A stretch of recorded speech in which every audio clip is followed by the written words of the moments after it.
বন্ধুরা, শুভ বিবাহ ধারাবাহিকের আজকের পর্বে দেখানো হয়েছে তেজ সমুদ্রকে বলে, আমার মনে হয় আমরা কোনো প্ল্যানের শিকার হয়েছি।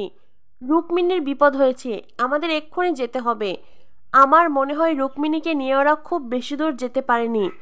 এই বলে তেজ আর সমুদ্র গাড়ি নিয়ে রুক্মিণীকে খোঁজার উদ্দেশ্যে বেরিয়ে পড়ে। অন্যদিকে প্রীতম মুম্বাই ফিরে যাচ্ছে। গাড়িতে যেতে যেতে প্রীতম সুধা আর তরির ছবি দেখতে থাকে।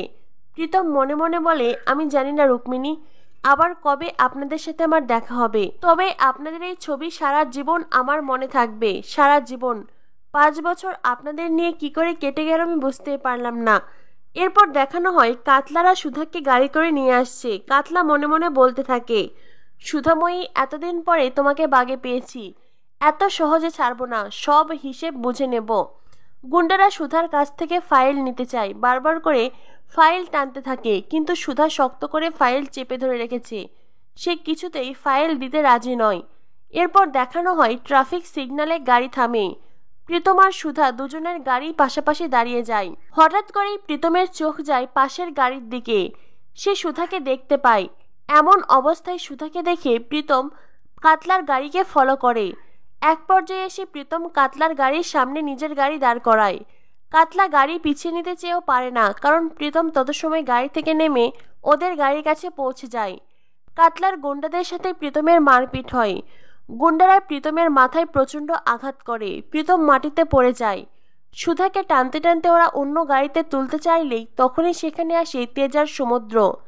তেজার সমুদ্র গুন্ডাদের মেরে সুধাকে উদ্ধার করে, কিন্তু তত সময়ে কাতলার লোকজন সে ফাইল চুরি করে ওখান থেকে পালিয়ে যায়। এদিকে প্রীতম রাস্তায় পড়ে আছে দেখে সুধা ছুটে যায়। সুধা বলে, প্রীতম বাবু, আপনার কিচ্ছু হবে না, আমি এসেছি, আপনার কিচ্ছু হবে না প্রীতম বাবু।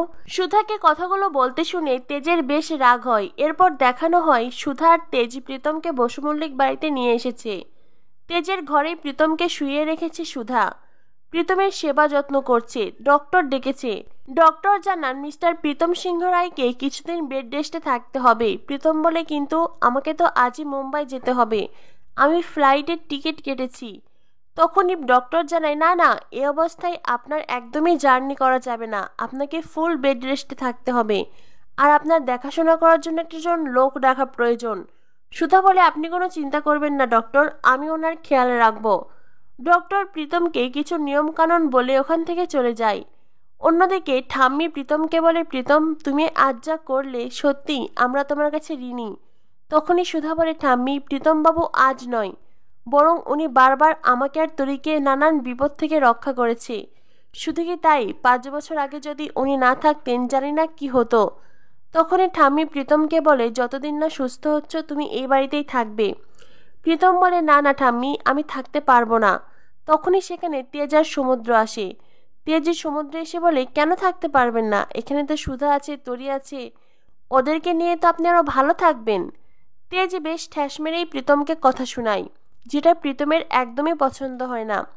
প্রীতম বলে, ঠাম্মি আমাকে ক্ষমা করবেন, আমি এখানে থাকতে পারবো না।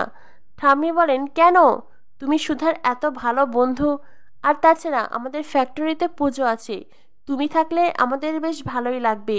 কিন্তু ওই যে তেজের চেটাং চেটাং কথা শুনে প্রীতম বলে, না না ঠাম্মি, আমি থাকতে পারবো না। প্রীতম উঠতে চাইলেই মাথা ঘুরে পড়ে যায়। সুধা বলে, এই দেখলেন তো, আপনি মাথা ঘুরে পড়ে গেলেন। প্রীতম বলে, জানি না কেন এমন হলো। সুধা বলে, হবেই তো, আপনার শরীর ভীষণ দুর্বল। দেখুন প্রীতম বাবু, আমি আপনার কোনো কথা শুনতে চাই না, আমি যখন বলছি আপনাকে এখানেই থাকতে হবে। প্রীতম বলে, রুক্মিণী, আপনি কিছু বললে আমি সেই কথাটা শুনতে বাধ্য, আপনি জানেন আমি কখনোই আপনার কথা ফেলতে পারি না। আর এই সব কথা শুনে তেজের তো হিংসেই গা জ্বলে যাচ্ছে। তখনই সেখানে তরিতা হলুদ মেশানো দুধ নিয়ে আসে। তরিতা প্রীতমকে সেই দুধ খেতে বললেই সুধা বলে, আমাকে দাও। সুধা প্রীতমকে দুধ খাইয়ে দিতে চায়। তখনই সেখানে তেজ বলে, দিন দিন, আমাকে দিন, আমি খাইয়ে দিচ্ছি। কি প্রীতম বাবু, আমি যদি আপনাকে হলুদ মেশানো দুধ খাওয়াই তো আপনার কি তাতে আপত্তি আছে?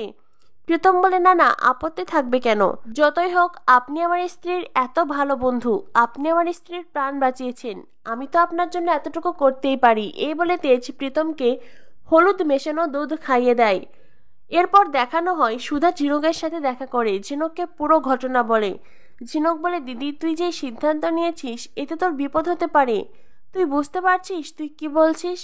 সুধা বলে, ঝিনুক, ওই বসু মল্লিক বাড়িকে ফিরিয়ে আনতেই আমি রুক্মিণী থেকে সুধা হয়েছি, আর এখন প্রয়োজনে ওই বাড়ির জন্য আবারও সুধা থেকে রুক্মিণী হব। আমি ইমুনার স্বার্থকের সাথে হাত মেলাবো, আর তারপরেই আমার উদ্দেশ্যকে সফল করব। ঝিনুক বলে, দিদি, ইমুনার সার্থক তোর সাথে কেনই বা হাত মেলাবে? ওরা তোকে কেনই বিশ্বাস করবে? সুধা বলে, অবশ্যই বিশ্বাস করবে, কারণ আমি ওদের সাথে ছলনা করব। এইবার ইমুনার সার্থককে পাকড়াও করতে তাদের বন্ধু হয়ে তাদের পাশে দাঁড়াতে চাইছি সুধা। বন্ধু হয়ে তাদের কাছ থেকে সব সত্যি জানার পরেই সুধা ইমুনার সার্থকের পর্দা ফাঁস করবে। এরপর দেখানো হয় তেজ বেকারির ফ্যাক্টরির পুজো হচ্ছে। ঠাম্মি তেজ আর সুধাকে ডেকে নেন, দুজনে একসাথে পুজো করে। তেজ শ্রমিকদের বলে, আপনারা কি কিছু বলতে চাইছেন? শ্রমিকরা তেজকে বলে, স্যার, আপনি কিছু মনে করবেন না, যতদিন কর্তামা এই কোম্পানি সামলেছে কোম্পানির সেল প্রোডাক্ট সবকিছু ভালোভাবে চলেছে। কর্তামা দায়িত্ব ছাড়ার পরে সেভাবে আর কেউ এই ফ্যাক্টরির দায়িত্ব নেয়নি সুধা বৌদি ছাড়া। তাই সুধা বৌদি যদি আবারও ফ্যাক্টরিতে জয়েন করে আবারও নতুন নতুন বিস্কুট বানায়, তো আমাদের ফ্যাক্টরি হয়তো আবারও পুরনো অবস্থানে ফিরে যাবে। তখনই অনিমেষ আর মেজিকা বলে, তোমরা বললেই সব কিছু হবে নাকি? ছোট মুখে বড় কথা। আমাদের ফ্যাক্টরিতে কি হবে না হবে সেই সিদ্ধান্ত আমরা নেব, তোমরা নও। ঠাম্মি বলেন, মেজো খোকা, তুমি ওদের সাথে এভাবে কেন কথা বলছো? আর কখনো ওদের সাথে এভাবে চিৎকার করে উচ্চস্বরে কথা বলবে না। ওরা আমাদের পরিবারেরই অংশ। এই ফ্যাক্টরি যেমন আমাদের, ঠিক তেমনি ফ্যাক্টরি ওদেরও। তাই ফ্যাক্টরির ভালো মন্দ বিষয়ে ওরা কথা বলবেই। এরপরে ঠাম্মি সিদ্ধান্ত নেন সুধা আবারও ফ্যাক্টরিতে জয়েন করবে। সুধা বলে, কিন্তু ঠাম্মি। সুধার আপত্তি দেখে তেজ ঠাম্মিকে বলে, ঠাম্মি, উনি যদি সত্যি সুধা হতেন তো ফ্যাক্টরির ব্যাপারে আপত্তি জানাতেন না। আসলে উনি সুধা নন। ঠাম্মি বলেন, দাদু ভাই, তুমি এখন এই কথা বলবে? ও যদি সুধা না হতো তো সেদিন ওই ধরনের বিস্কুট বানালো কি করে হুবহু সুধার মতন? তেজ বলে, ঠাম্মি, সোশ্যাল মিডিয়ার যুগ, সোশ্যাল মিডিয়া দেখে হয়তো বানিয়েছেন। তরিতা বলে, দাদা ভাই, আমাদের কিন্তু সেইটা মনে হয় না। দেখো দিদি ভাই, এর আগেও আমাদের পরিবারের জন্য অনেক কিছু করেছেন, আর আজও আমাদের পরিবারের জন্য যা সব কিছু করছে, এতে করে এটা সন্দেহ করার কোনো কারণ নেই যে ও দিদি ভাই নয়। কথাগুলো শেষ করতেই ঠাম্মিকে তখন সুধা বলে, ঠাম্মি, একটু এদিকে এসো। এরপরেই সুধা ঠাম্মিকে বলে, ঠাম্মি, 5 বছর আগে আমাকে যেভাবে অপমান সহ্য করতে হয়েছিল, সেই সব অপমান আমি ভুলে আবারও বসু মল্লিক বাড়িতে এসেছি, শুধুমাত্র আমার আপনজনদের জন্য, আমার পরিবার, আমার সন্তানের জন্য। ঠাম্মি, সবসময় আমার আত্মসম্মানের আগে আমি আমার পরিবার আর আমার সন্তানকে রেখেছি, আজও তাই। তাই ঠাম্মি, আমি তোমার কথা রাখবো। আমি তেজ বেকারির ফ্যাক্টরির দায়িত্ব নেব। এরপরে সুধা নতুন নতুন বিস্কুটের নাম বলে, যে বিস্কুটের নামগুলো শুনে তেজের মনে হয় এই বিস্কুট তো সুধা বানাতে চেয়েছিল। আগামী পর্বে দেখানো হবে ইমনার সার্থক যখন তাদের প্ল্যান নিয়ে কথা বলছিল, তখনই সেই সময় সেখানে আসে সুধা। সুধা এসে তাদের কথা শুনে ফেলে। সুধাকে দেখে আতকে ওঠে সার্থক ইমন। তো বন্ধুরা, সুধা তার কথা অনুযায়ী এবার সার্থক আর ইমনের সাথে হাতে হাত মেলাবে, যাতে করে সার্থক আর ইমনের পর্দা ফাঁস করতে পারে।